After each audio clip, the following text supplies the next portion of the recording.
Afin de s'assurer que notre cotation est complète, il faut vérifier si on a bien dimensionné et positionné chacun des éléments de notre dessin. Alors, j'y vais premièrement, par exemple, pour dimensionner mon dessin. Là, par exemple, je vais mettre des cotes horizontales, verticales pour déterminer le rectangle principal. Ensuite, j'ai une rainure, fait que je peux venir...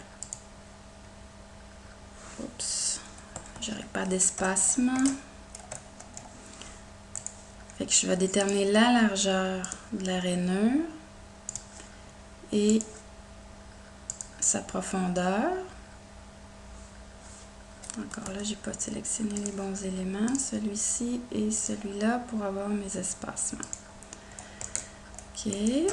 Et puis, qu'est-ce qu'il me reste? J'ai un trou, alors je vais coter son diamètre.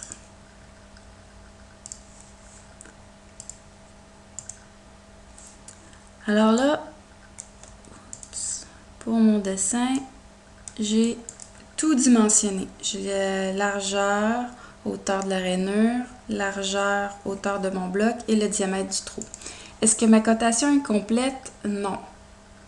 Maintenant, il faut que je vienne positionner mon cercle et positionner ma rainure. Alors, là, je vais faire afficher les lignes d'axe.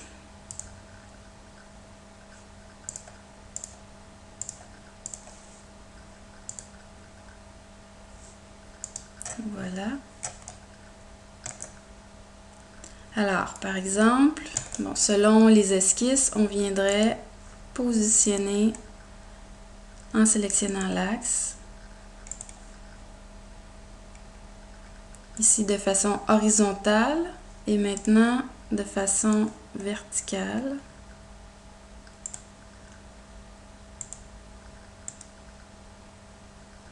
J'ai positionné mon trou. Alors là, il n'y a pas d'ambiguïté, c'est clair où est-ce qu'il va. Maintenant, au niveau de la rainure, de façon horizontale, je peux venir positionner le bord de la rainure. Et ensuite, de façon verticale, en fait, c'est sa profondeur aussi qui détermine jusqu'où qu'elle va, puis elle part de la surface. Alors voilà, là, en passant, j'ai toutes des valeurs. Les unités sont mal présentées, là, c'est mon SME dans mon CATIA à la maison qui fait ça. Je vais le mettre en pouces tout simplement comme il se doit. Alors voilà, la cotation,